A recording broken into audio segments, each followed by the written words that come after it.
Yes and no. Jadi curiga nggak lo? Jadi curiga sih. Menunggu momentum yang paling tepat dan ketika kita ngomongin skrip ini, this is perfect.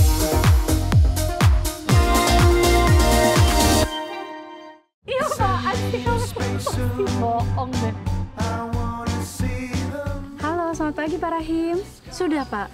Oh nggak apa-apa, saya tunggu Pak.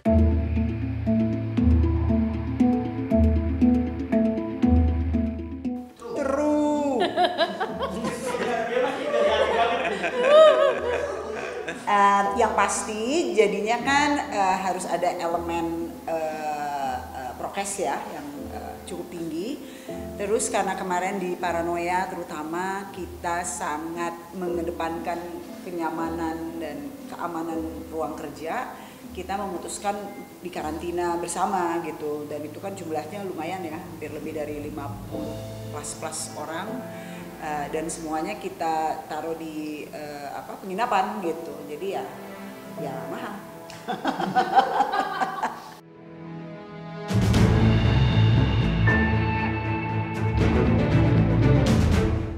Nggak boleh disegri. Langsung. Agree. Kan nggak bilang agree, nggak boleh disegri. Nggak boleh disegri.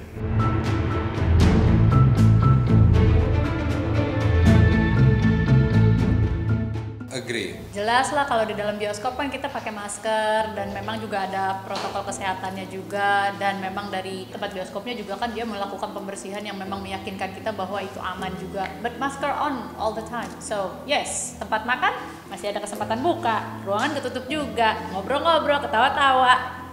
Dan ada HEPA filter. Yes, HEPA filter. Dan hampir semua orang harus menghadap ke depan, ya kan? Nggak jarang sekali itu kalau menonton. Apalagi kalau nonton Paranoia pasti harus menghadap.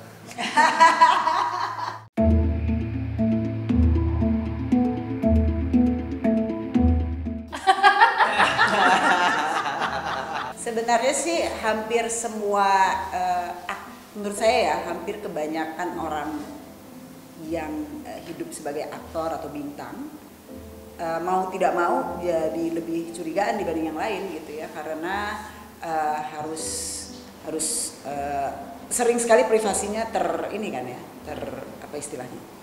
Terancam. Bukan terancam. Terganggu. Tapi ya ada orang-orang yang berlebihan. Nah, ini karena berlebihan gitu. Nggak cuma sama orang tapi sama apapun jadinya kayak ini punya siapa? Kadang-kadang ada kucing lewat aja dia.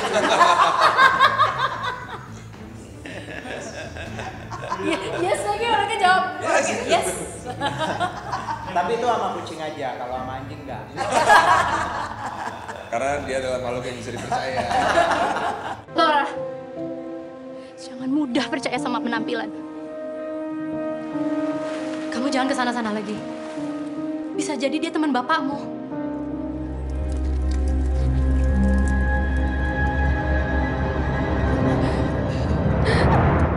So, ini pertanyaan dari kami untuk, actually hari ini kan yang nanya Mbak Amira sama Mas Riri.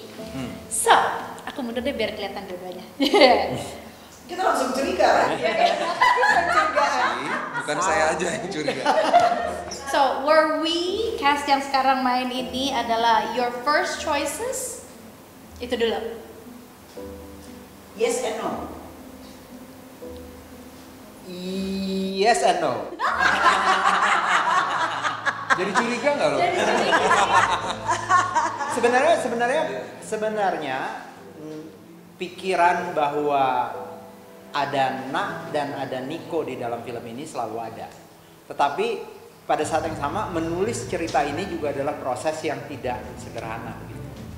Intinya setiap cast atau setiap tokoh yang kita buat, karena ini juga dalam rangka syuting strict di masa pandemi. Kita memang memutuskan tidak melakukan casting. Jadi kita maunya langsung memutuskan di kepala siapa yang bisa memerankan setidaknya 3 peran utama dalam film, yaitu Raka, Dina dan Gion, kecuali Caitlin North Lewis ya yang menjadi Laura yang remaja. Jadi waktu kita menulis kita langsung ada di papan, setiap tokoh ada 2 nama gitu. Karena kalau cuma satu, kalau dia tiba-tiba nggak bisa, kita punya fallback istilah. Itu biasa sih kita lakuin. Jadi Raka ada 2, Dina ada 2, Gion ada 2, Laura waktu itu banyak. ini kah, dan kita memang harus melakukan casting. Kalau yang lain itu benar-benar cuma oke, langsung kita lihat ulang ketika penulisan udah selesai, terus kita approach gitu. Dan memang membuat film di waktu yang itu, waktu pandemi dengan berbagai konsekuensinya, banyak sekali pertanyaan-pertanyaan lanjutan. Maksudnya prinsip-prinsip bekerja sama kita itu harus sejalan bukan hanya dengan kami, tapi dengan orang-orang yang akan ikut di dalam produksi itu. Tetapi semuanya prinsipnya adalah orang-orang yang udah kita bayangkan punya range seperti tokoh-tokoh yang ada di dalam karakter-karakter yang ada di dalam skenario. Jadi gitu. Iya dan tidak. Paranoianya menular nih.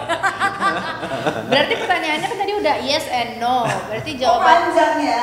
Enggak, it's okay dong kan biar semua juga senang gitu kan dengan penjelasannya. Jadi dapat jawabannya. Tapi kenapa bisa kepikiran udah kebayang kurang lebihnya gitu kan?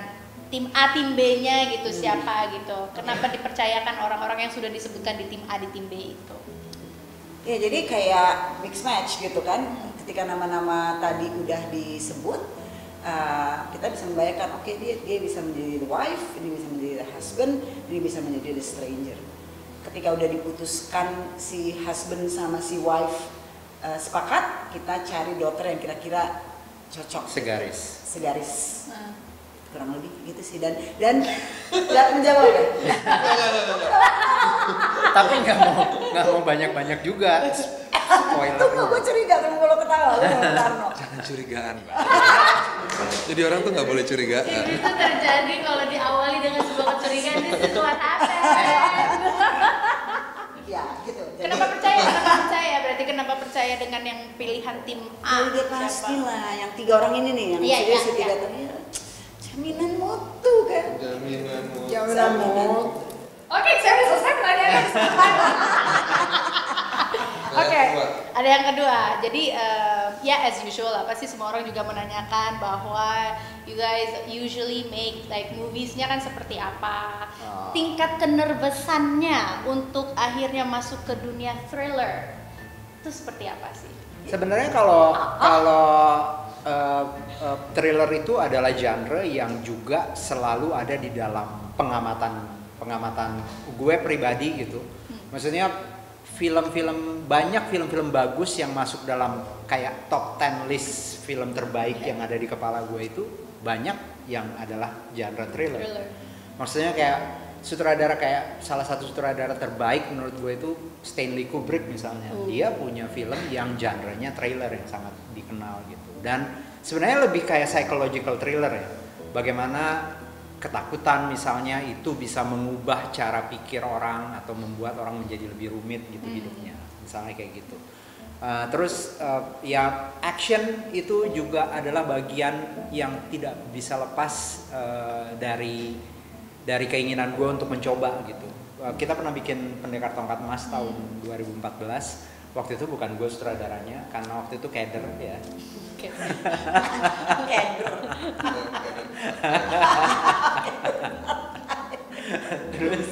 Terus ya menunggu momentum yang paling tepat dan ketika kita ngomongin skrip ini this is perfect gitu. Dan memang ada rasa paranoia itu kan itu perasaan atau rasa takut itu adalah perasaan atau ketidakpastian itu adalah perasaan yang muncul di awal-awal masa pandemi di tahun-tahun 2020 itu. Jadi kayaknya pas kok mengerjakan ini gitu. Itu sih. Selain tentu saja di dalam film ini karakter yang ditulis juga banyak yang masih relevan dengan tema-tema yang biasa kita bikin. Tingkat nervousness dari 1 out of 100. Jadi kalau soal nervous itu, gue tuh orangnya nggak nervousan. Sikat. Gue nervousnya belakangan biasanya. Kalau di awal tuh penuh keyakinan. Yang suka nervous emang dia tuh yang suka menimbang-nimbang. 1 over 100. Iya apa enggak? Gitu. Libra. Apa? Libra. 100 tuh 1 ya, Ya, biasa. enggak 100. sebenarnya 70% sih nervousnya tuh biasa. Pusing sama sekali enggak? Yakin. Nanti ya kalau udah selesai ya. Nanti kalau udah selesai. Baru yang Tapi kan nervous is also good, no? iya, Yes. nervous Antisipasi, good, supaya lebih hati-hati. good nervous energy. Ya. Ya, ya.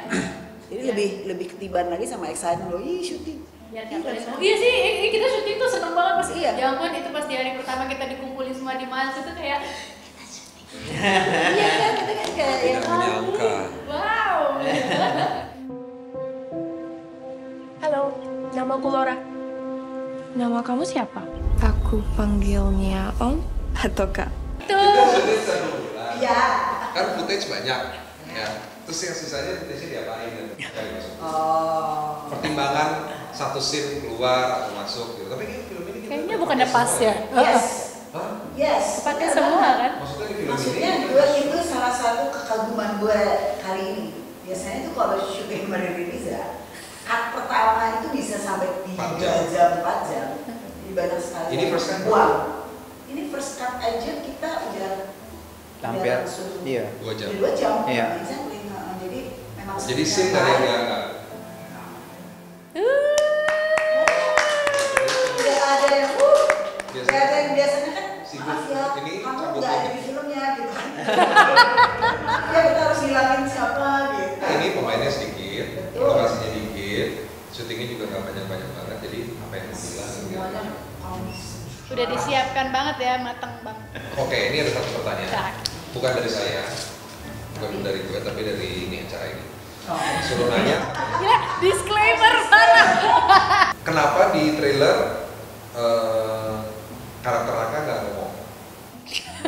Jadi ya, jadi gini, nggak sengaja.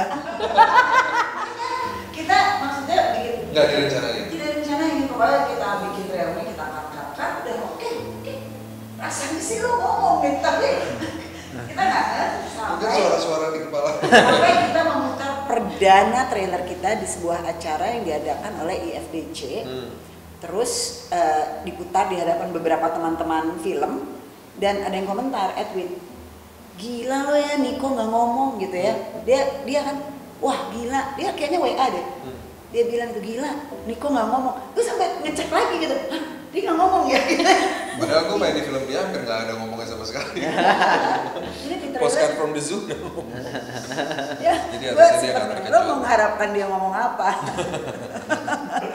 Dan tokoh Raka itu kan sebenarnya menariknya justru di situ sih kalau di dalam film ini. Ya, Maksudnya bagaimana serius, dia di mata. dia kayak bisa banget menginterpretasikan atau diinterpretasikan dalam banyak kemungkinan. Dan Maksudnya mungkin it- juga it karena works, Suka nggak it works sengaja. that way. karena dia kumisan kalau dia ngomong gatel. Jadi drama. Jadi 20 tahun yang akan datang kalau kita nonton Paranoia, kita bisa belajar sesuatu tentang Indonesia di masa pandemi.